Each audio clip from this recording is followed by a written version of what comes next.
Now, from Eyewitness News, live coverage of the Governor's State of the State Address.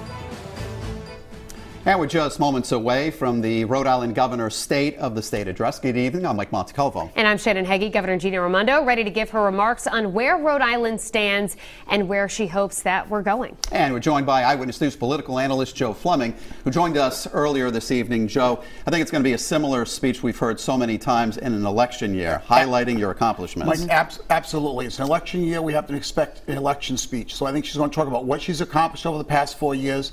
I think she's going to emphasize that and really de-emphasize the problems that she's having right now, such as UHIP, things like that. I think she's going to talk about her successes, jobs, the economy, road works, things like that she'll stress tonight. What about the things she's going to avoid other than, UHIP, Paw Sox Stadium? I know the Senate, we were just saying, passed that 27-9, I believe it was. Yes, 26-9, we just passed it. I think she's going to probably avoid the Paw Sox because she realized she's standing right next to the Speaker. So that might not be a good thing to talk about tonight since he's undecided on the issue. I also think the budget deficit. There's a deficit of $60 million this year, $200 million on unfunded structural deficit she has to address. However, the budget's coming out in a couple days. She may decide to hold off till Thursday on that and not address that tonight.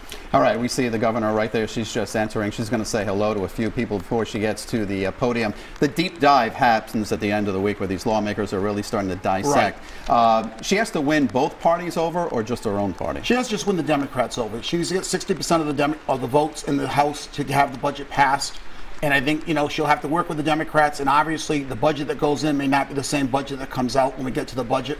The proposals she makes tonight, some of them might be things she's brought up before, like she talked about the line item veto. The General Assembly did nothing with that. So we have to see if the General Assembly is receptive to some of these things this year, being an election year, or will they want to hold back on some of these things. What about the fact that we had the Republican rebuttal before her State of the State this year? Well, I think the Republicans are being preemptive. What they want to do is really get out there and really negate some of the things that she might say tonight. As I said, it's election year. You have a Republican primary. They don't want to let the governor start to get momentum. They don't want her to identify herself and give her an image to the voters. They want to really define her, not let her define herself. And that was the governor walking in with the Adjutant General, Chris Callahan. Her entire cabinet is there as well, as she's getting a standing ovation right now. Joe, I guess if you're looking for an election night, piece, who's going to say no to schools? Well, obviously, schools is one area right now, especially with all the freezing pipes we had in the last couple of weeks. People are realizing the schools need to be repaired. I assume she's going to talk about the schools tonight. I assume she's going to talk about a bond referendum to start repairing the schools. I know in Pawtucket they just repaired a school this past year, and now that she'll probably speak about that, the Potter Burns School on Newport Avenue. So I think she's going to really stress that, and again, it's an issue where you might get Democrats and Republicans both agreeing. The question is, would they agree on the amount of money that should be spent? Yeah, is that a tough topic when you're talking about raising taxes possibly? Well, that's the thing. In this election year, the last thing they want to do is raise taxes. Yeah. If I'm the governor, I do not want to do that, so they're going to try to come up with some ways to do that without raising taxes, I assume. And House Speaker Nick Mattiello is there. Dominic Ruggiero, the Senate President, is about to announce that the governor has walked in, but as you can see, people are still standing. Unemployment is down, more people are working. How come she hasn't resonated well with the voters and have like a 60% approval rating? That's the question people are asking in Rhode Island. With all the things that's happening with jobs and the economy, unemployment is down like 4%, down from 8%. Why isn't the governor getting a lot of credit for this? Voters just are not giving her that credit right now. I think tonight she's going to try to explain to the voters what she has done over the last 4 years and try to get them to understand what she's done and get that credit. How crucial is this speech, though, when it comes down to everything? I think it's the beginning of her 2018 campaign for governor, for re-election. She's going to try to define her role. All right, let's go to the State House now and Governor Gina Raimondo and her State of the State address. Thank you. Thank you, thank you, thank you. Thank you and good evening. It is a good evening.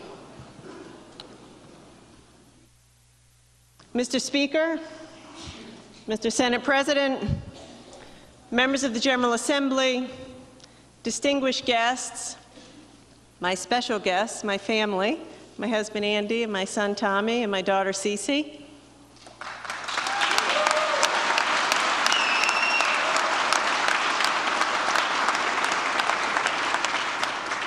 And of course, my fellow Rhode Islanders.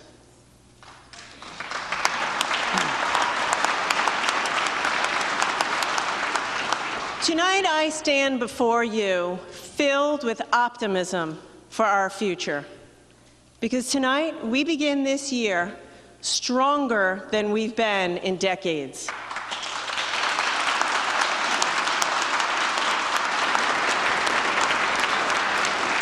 You know, 4 years ago, our unemployment rate was the highest in America. Today, it's in line with the national average.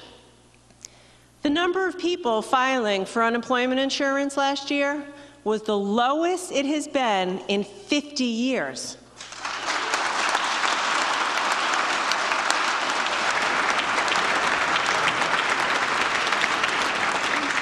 And our economy has more jobs than at nearly any other time in our state's history.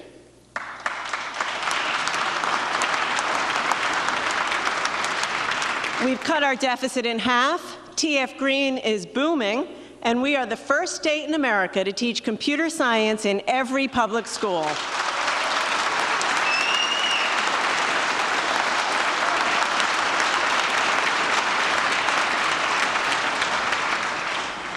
And it's not just the numbers. You can see it all around us. See it all around us. Cranes rising over Providence, Johnston, and Kingston.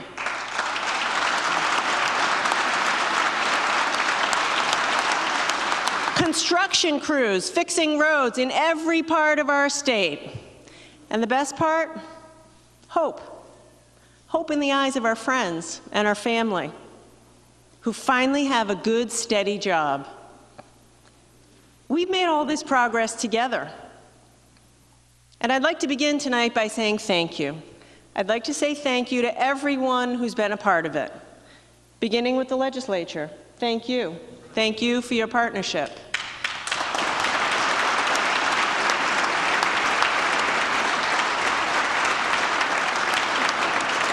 I want to thank our mayors and town managers. I'd like to thank my cabinet and my team, and I'd like to thank every single state employee. Thank you for your hard work and for your commitment to the great state of Rhode Island.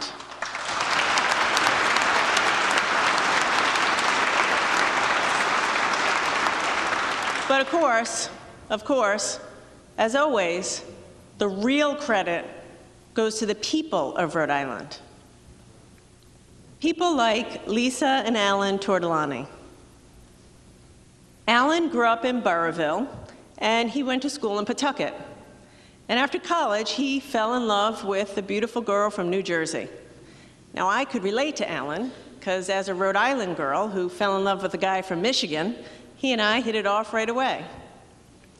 It took a little while, but when he was ready to start his company, ABCA, he convinced Lisa to move to Rhode Island. He couldn't imagine chasing his dream anyplace else. So Alan got started in the basement, balancing a kid on one knee and his laptop on the other, while Lisa supported the family, teaching Italian. But when his game, Math Bingo, hit #1 in the App Store, they knew it was time to get out of the basement. So ABCA started hiring programmers, designers, and project managers from all around Rhode Island. Now, when I met Alan, it was so clear to me that he loved Rhode Island. But he did not shy away from telling me some of the things that frustrated him. Our maze of regulations drove him crazy. Sometimes he said it was too hard to find people to hire with the right skills. Sometimes it seemed to him that the state was putting up barriers instead of clearing the way for him to grow. That kind of thing drives me crazy, too. So I asked Alan, keep believing in Rhode Island. And I promised him we were going to keep working until we made things better. And he did keep going. It would have been easier for him to get frustrated or let cynicism slow him down. But he didn't, because he was proud of his company, and he wanted to build it in Rhode Island. Last year, his company, ABCA, had a record year. 120 million kids played a game on his website from all over the world. Kids from Warwick and Westerly all the way to Guatemala and India.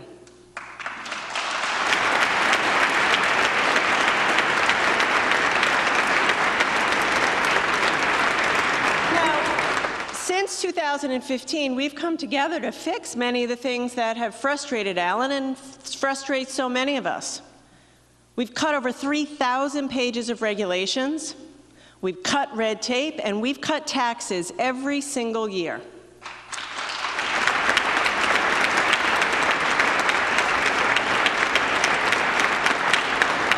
You know, if you think about it, 4 years ago, it didn't seem like we'd have this much to celebrate tonight.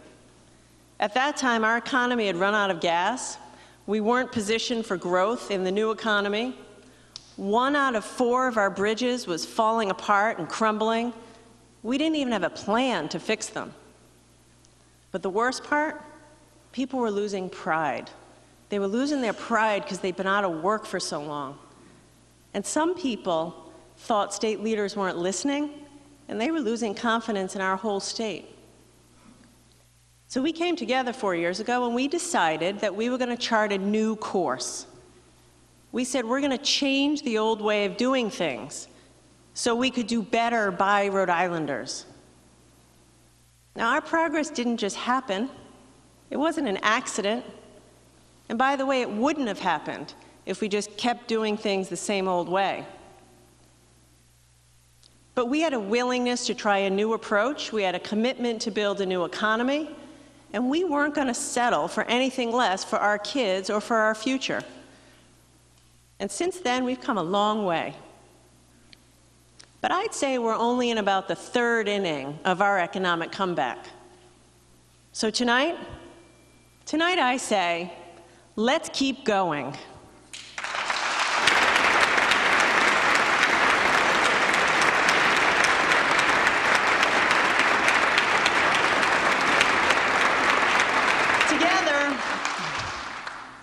Together, we've made Rhode Island more business-friendly. Our economy is the 18th best in America. Last year, we went from number 50 to number 23 in unemployment taxes. 4 years ago, the Gallup Jobs Index ranked Rhode Island's economy dead last. Today, we come in at number 28, and we're not stopping till we're at the top.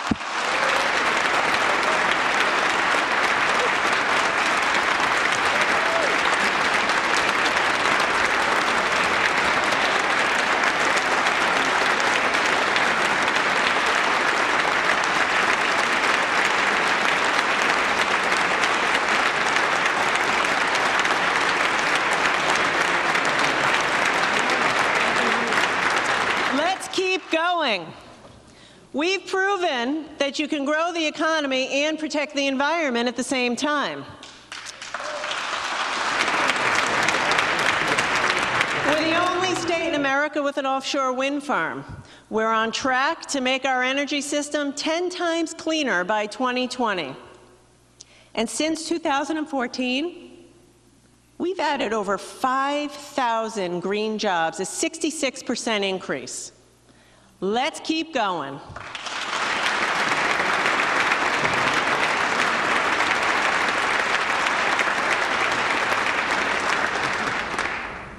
We've made record investments in education, and we're committed to ensuring that everybody has a shot to continue their education past high school.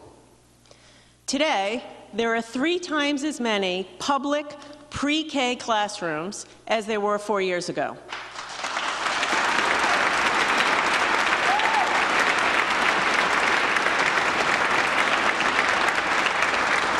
We've guaranteed all-day kindergarten for every child in Rhode Island.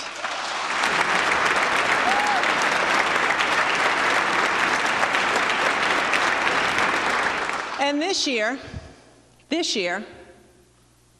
more than 1,500 Rhode Islanders are getting a shot at a good career because Rhode Island is the first state on the East Coast to provide tuition-free access to community college.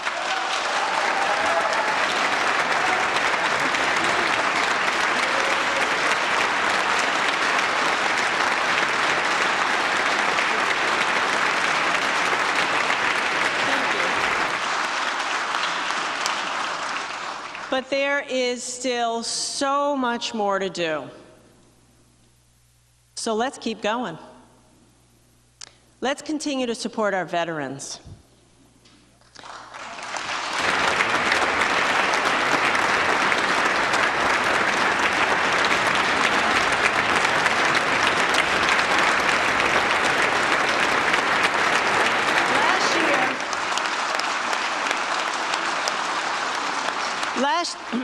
Last year, we opened a new state-of-the-art veterans home in Bristol. And last month, we launched a new online portal to better coordinate the services that our vets and their families have earned.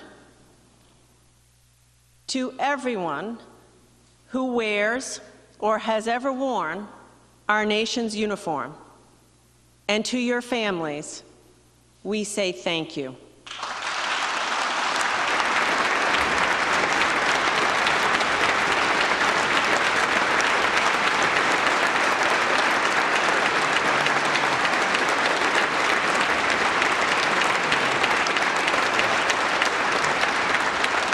We've also been listening. We've been listening to Rhode Islanders. Rhode Islanders who felt like their leaders weren't doing enough to support them. So we raised the minimum wage, and we're going to do it again next year.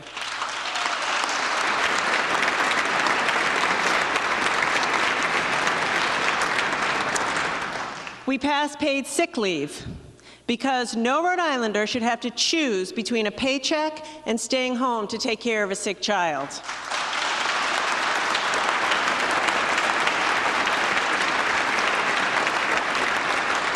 And we've improved the quality of childcare so parents can have peace of mind while they're at work.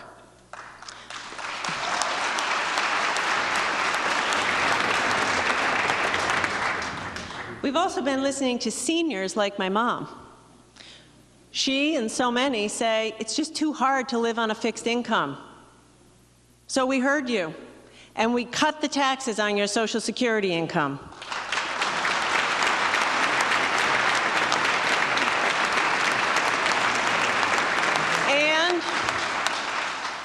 And we heard you. The car tax is probably the most hated tax in Rhode Island. So last year, we cut it. And we are going to continue to give Rhode Islanders relief.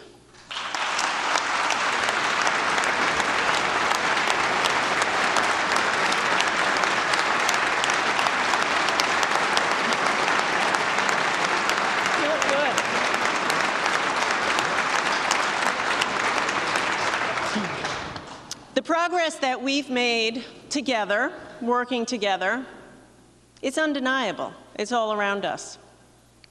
And it's the direct result of the reforms that we've made together.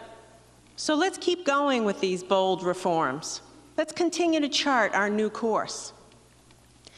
Let's send a clear and loud signal that we're ready to move beyond the old way of doing things. Tonight, I'm asking the legislature to put the line item veto on the ballot in November and let Rhode Islanders decide.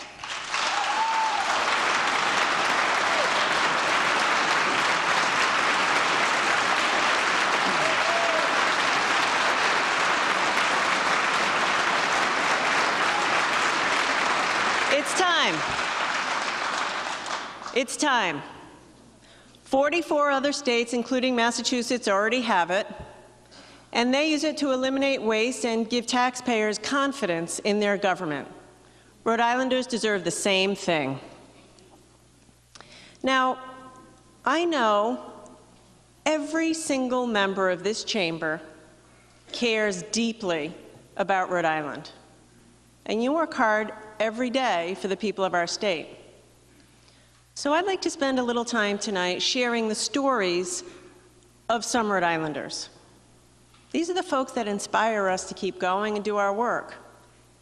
And their stories also give us confidence that we're on the right path. Rhode Islanders like Elisa Richardson. Elisa's story gets right to our core mission, to make sure that every Rhode Islander can keep up and get ahead whether or not they have a college degree. Now, I met Elisa at her daughter Elizabeth's graduation from one of our new job training programs. Elizabeth had started college, but she didn't finish. She still has the loans, though, and they're due every month. Because of the job training program, Elizabeth now has a great job at Gill Tool in West Warwick.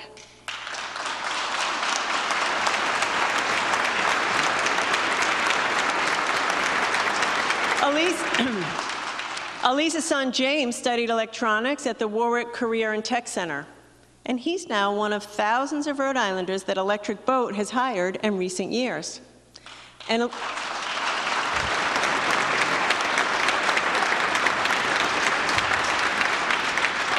Elisa's youngest child, Katie, she's a senior at Pilgrim High School. She's excited to go to college, and next year she's going to CCRI on a Rhode Island Promise Scholarship.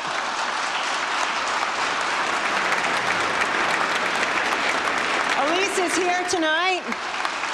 We're proud of you guys. Keep going. Here's the reality.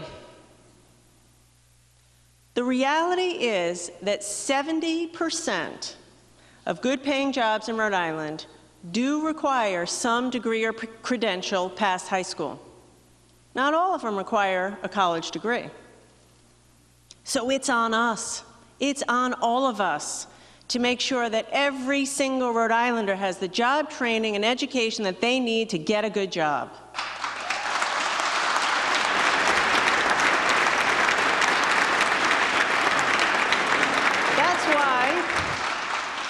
That's why in 2015, we completely revamped our approach to job training. Real Jobs Rhode Island now gives Rhode Islanders in the middle of their career the new skills they need to keep up in a changing economy. That one program alone, Real Jobs alone, has trained and placed more than 2,000 Rhode Islanders into good, steady jobs in the past couple years.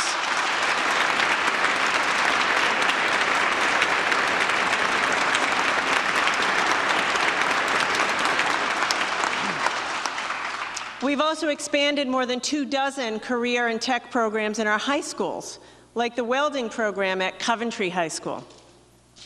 Austin Ferreira enrolled in that program last year.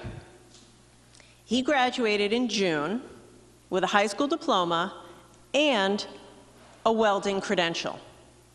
1 week later, Austin started working as a welder at Electric Boat.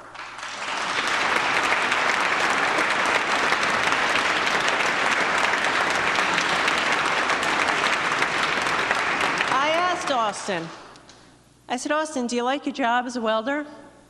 He said, I was born to be a welder. He said, I got a real job. He's filled with pride. Keep going, Austin.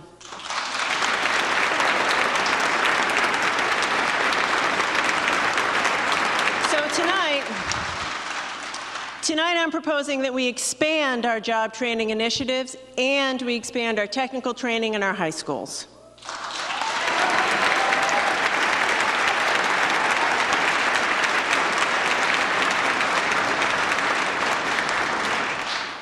A year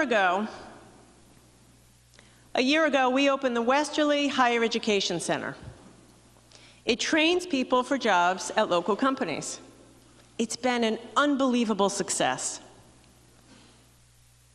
Last year, over 500 people earned a certificate for a good job through that one center, and 345 of them already got good jobs at Electric Boat.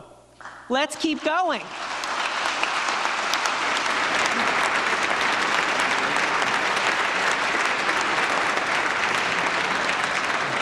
Let's keep going. Let's put the same kind of center in the Blackstone Valley. In the weeks ahead,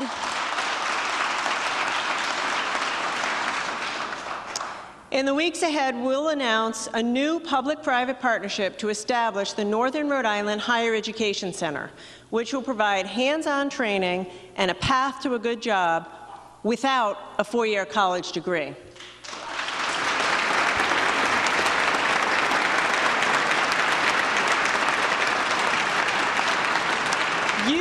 us your passion, and we'll give you a pathway.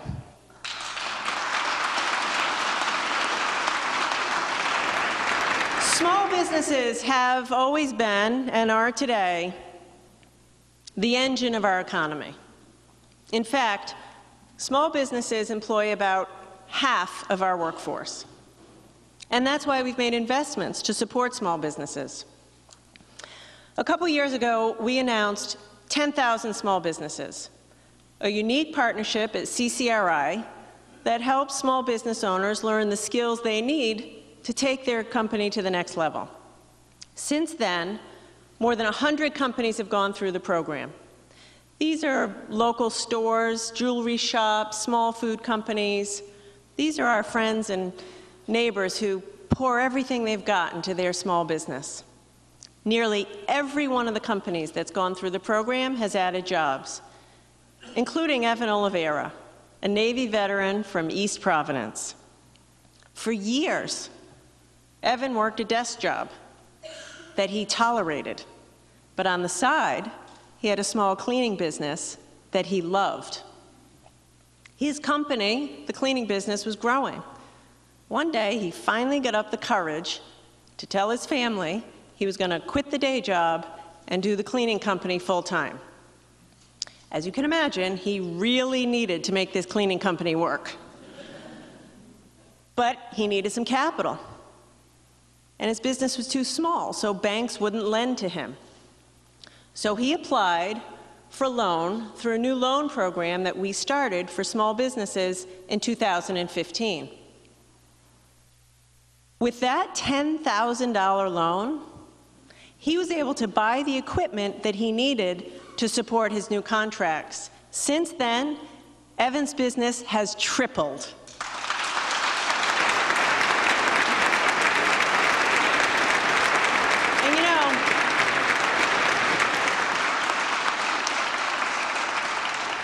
You know, like every Rhode Islander I've ever met, Evan is determined to succeed. So keep it going. We're all behind you.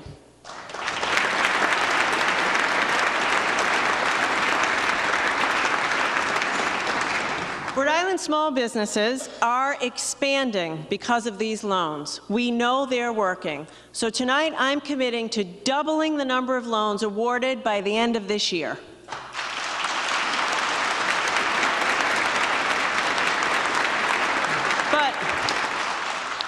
The responsibility to support small businesses doesn't just lie with state government. It can't. We have to come together as a community to support one another and to support our small businesses. We need our biggest employers to use more of their spending power to support Rhode Island's smaller companies. Here's an example. If our colleges, universities, and hospitals shifted just 2% of their contracts to Rhode Island companies, it could add $50 million to our economy and create hundreds of jobs. So this year, we'll launch Supply RI, an initiative to make it easier for our biggest employers to buy from small local companies like Evans. Andy and I try to do as much of our shopping locally as we can, and we want to make it easier for our biggest companies to do the same thing.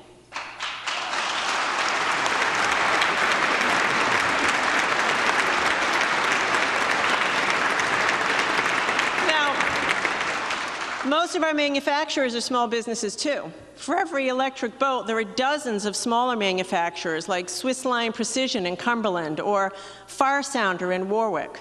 Last year, manufacturers in Rhode Island created over 1,500 new jobs. My dad spent his whole career in manufacturing, and you know, making his living making things gave him so much pride. So let's bring that pride back. This year, I'm again proposing to the legislature the Rhode Island Manufacturing Initiative. It's a good plan, and it helps smaller manufacturers buy new equipment and hire more people.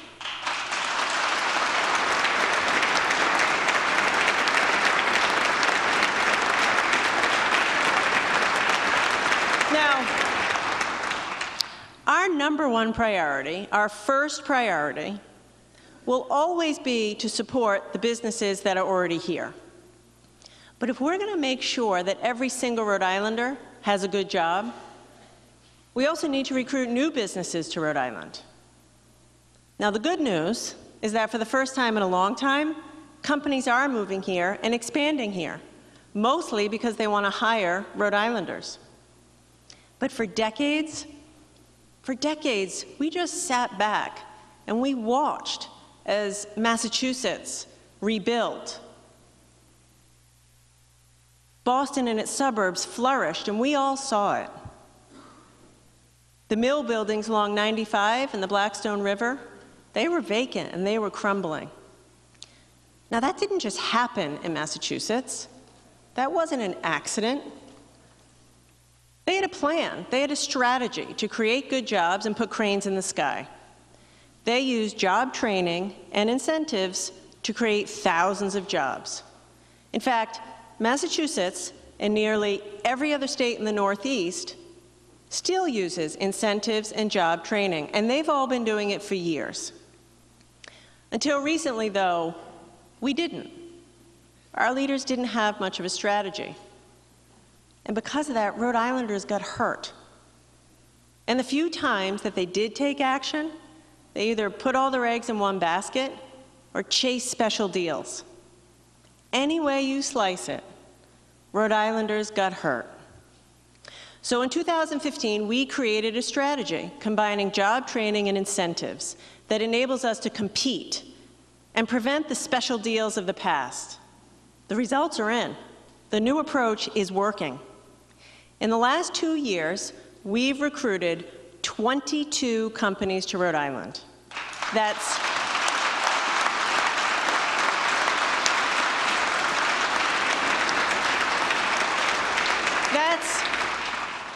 22 companies that would have gone somewhere else and hired some other people, not Rhode Islanders. But because of our new approach, they're in Rhode Island. Those companies are on track to hire over 2,000 Rhode Islanders as an average annual salary of over $70,000 a year.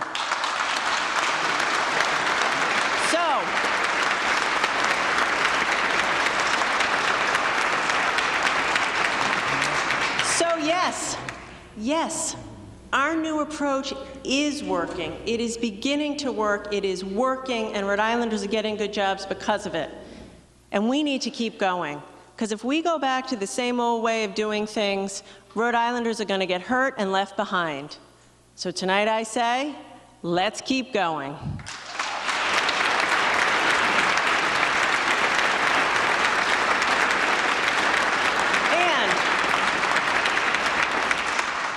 While we're at it, let's continue to fix our roads. You know, when our kids were younger, Andy and I would drive them to soccer practice, and we'd go over the Newman Avenue Bridge in East Providence. That bridge made me so mad. Half the bridge was in Massachusetts. The Massachusetts half was in good shape, the lines were drawn. Then when you drove back into Rhode Island, you could practically feel where the state line was. You know what I'm talking about. But since then, we made a commitment to fix our roads. And I want to thank all the members of this chamber for passing roadworks.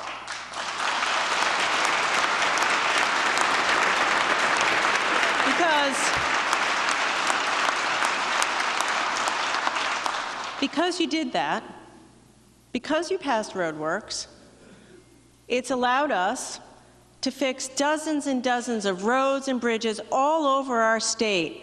And you know what? We've put thousands of Rhode Islanders to work in the process. So let's keep going.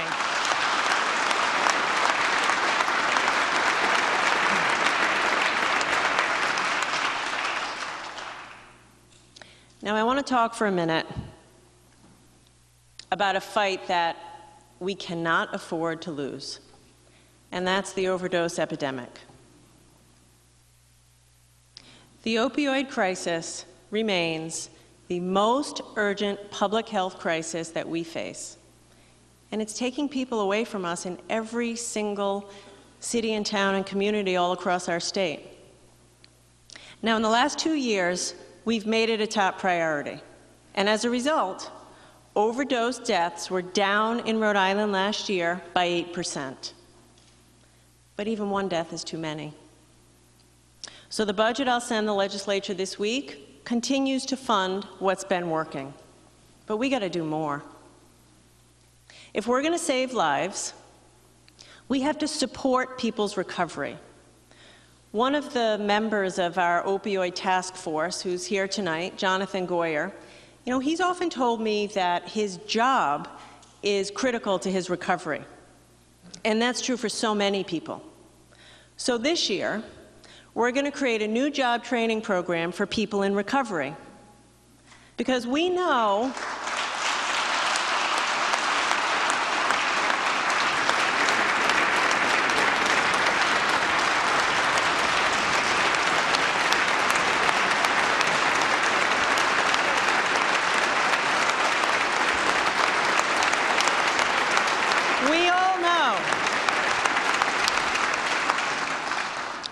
we all know there is no silver bullet in our fight against addiction, but we also know that helping Rhode Islanders in recovery to get and to keep a good job will save lives.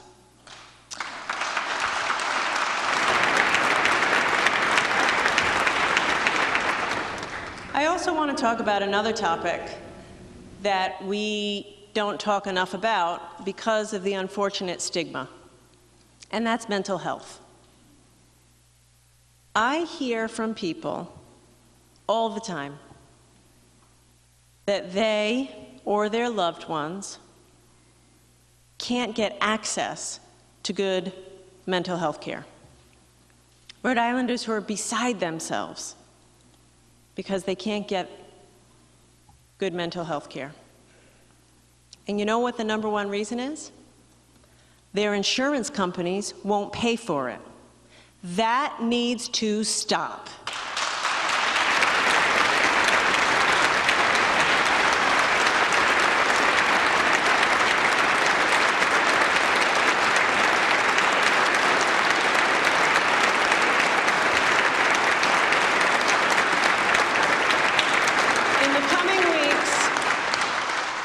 In the coming weeks, I'll be introducing legislation to make health insurance companies cover addiction and mental health treatment just the way they cover diabetes and other chronic conditions. Now,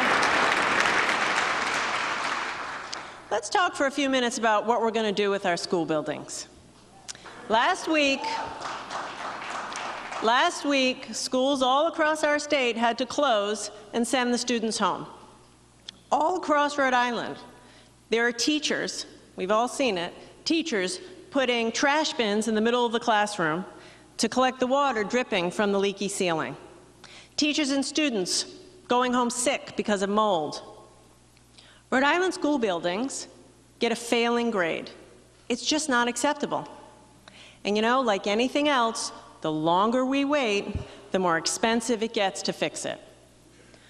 Rhode Island has not made a meaningful statewide investment in our school buildings in over 25 years. When I became governor, one of the first things that we did was to end the previous administration's freeze on school construction. And we added some funding for high-priority projects. Because of that, we've been able to fund a handful of improvements at our worst schools, including Potter Burns School in Pawtucket. Now, Potter Burns, a few folks from Pawtucket in the crowd, Potter Burns is a 100-year-old building, and you know it the minute you walk in the door. But today, because we came together and we made an investment, it's bright, it's clean, it has a new library, it's wired for 21st century learning, so kids are ready for 21st century jobs. Attendance is up, disciplinary problems are down. I was recently at Potter Burns. The students and the teachers are proud to be at Potter Burns, and there's not a parent in Rhode Island who wouldn't be proud to send their kids there. So let's keep going, because you know what?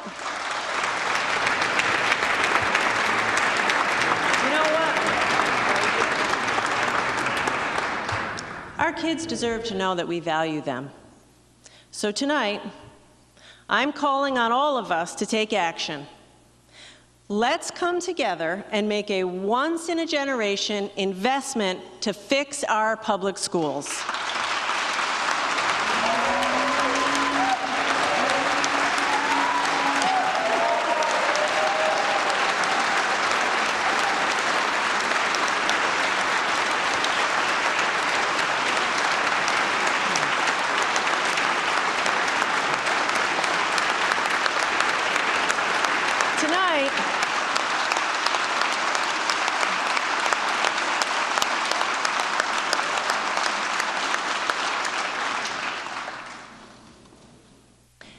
Together with our cities and towns, let's commit to investing $1 billion over the next 5 years to finally fix our public schools.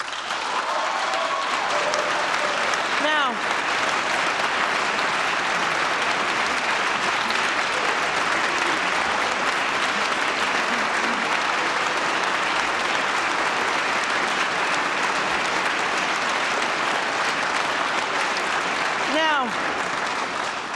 don't let anybody tell you we can't afford to do this, because we can.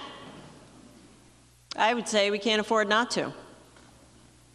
We have a detailed plan that outlines how we can invest more and do it smarter so we protect the taxpayer at the same time. But every single year that we wait, we are wasting millions of dollars putting Band-Aids on our crumbling schools. So let's act now.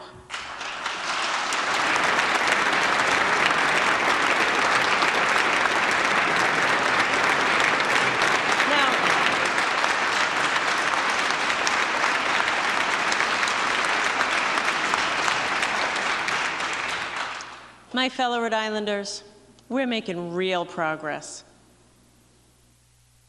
But our work is so far from done because there are still too many Rhode Islanders that aren't feeling the recovery. The recovery hasn't reached them yet. And we got to keep going until everybody's included. We have to keep going until every child is lifted out of poverty.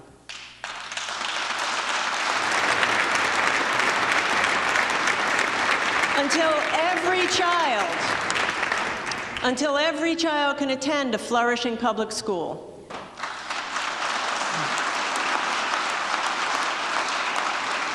Until we meet the needs of every senior and the challenges of an aging Rhode Island.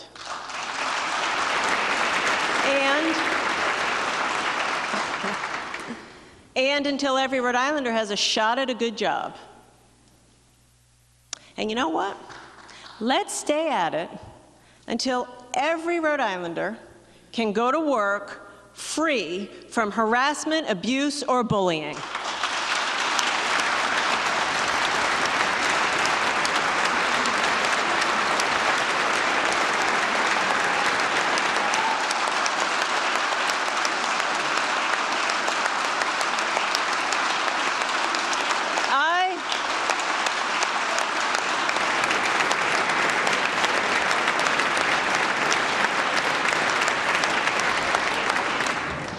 Applaud every single woman who has had the courage to come forward to tell her story. And I pledge to work with anyone to root out harassment in this building and every other workplace in Rhode Island. Time's up.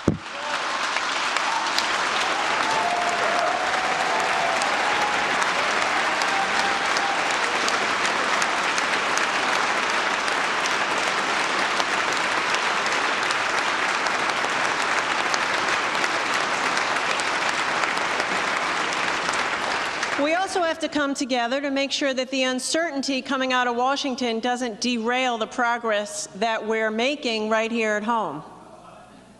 Now more than ever, we need to stand up to protect Rhode Islanders. You know, nearly everybody in Rhode Island has health insurance, and the premiums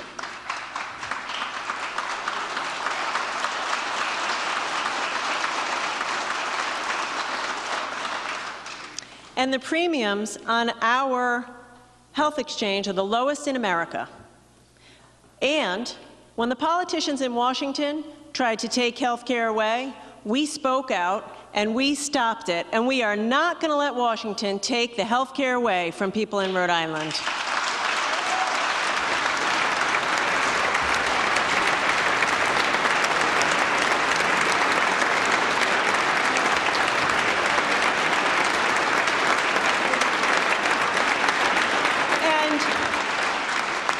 When Washington took aim at our dreamers, we stood with our dreamers, because this is Rhode Island. We don't just tolerate diversity, we celebrate it.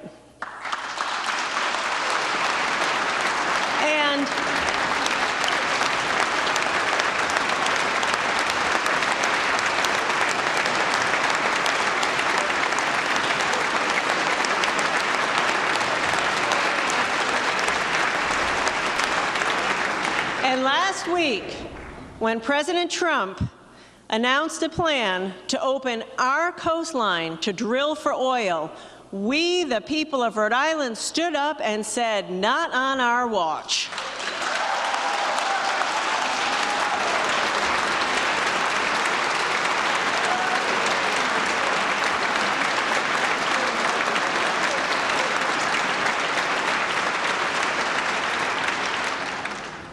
We have come so far. We have come so far, and we need to keep on going. I'd like to end tonight where we began. And I'd like to share with you the rest of Alan and Lisa Tortolani's story. Because this is a story that offers a window into what Rhode Island is all about, into who we are and what we can be. So about 9 months ago, on a Friday, Alan called Lisa while he was headed home from work. And before they hung up, they said, "I love you," just the way they always did. And then Alan went off on a bike ride. But Alan never came home. He was 40 years old and a dad with 3 kids. But when he was on his bike ride, something happened. Something happened. He collapsed. He was rushed to the hospital. And he didn't make it through the night. Alan passed away that night.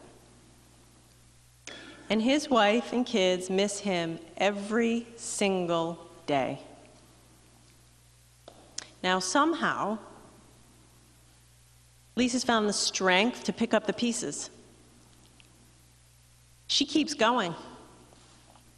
She's running the company now.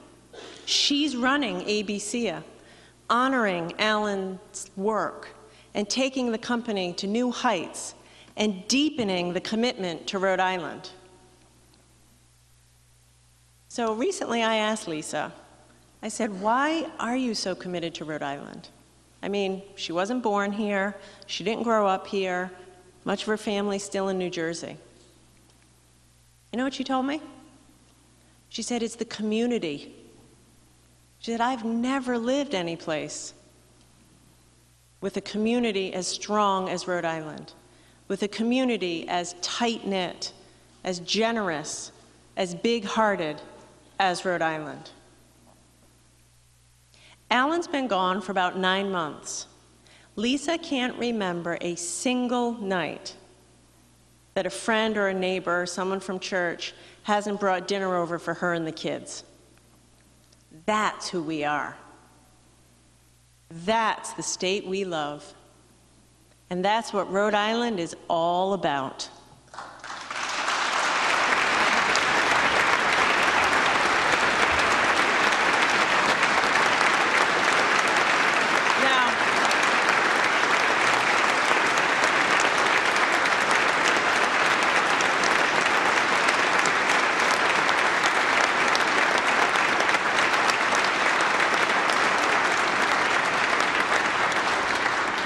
Lisa's here tonight. Lisa, I think you're amazing. I don't know how you do it. You're a model for all of us, and you inspire every single one of us to keep going. So let's all keep going. Let's all commit ourselves to Rhode Island. Let's commit ourselves to making this recovery real for everybody.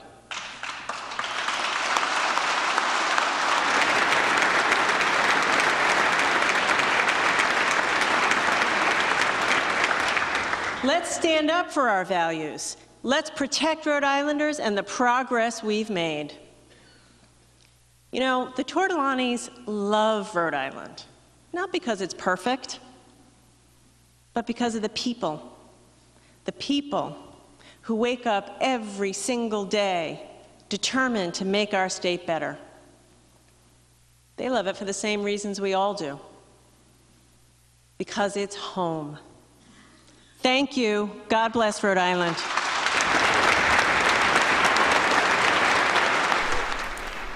And you've been watching Governor Gina Raimondo's State of the State address live right here on WPRI 12. Eyewitness News political analyst Joe Fleming is still here. Joe, your big takeaway from this speech? Well, the big thing is simply it was what I expected. It was basically an election speech. She really highlighted all her successes, did not speak really much about any of the problems that she's facing in the state of Rhode Island. So I think overall she tried to portray an image of herself in Rhode Island. I think using people in the speech really helped identify the programs with people.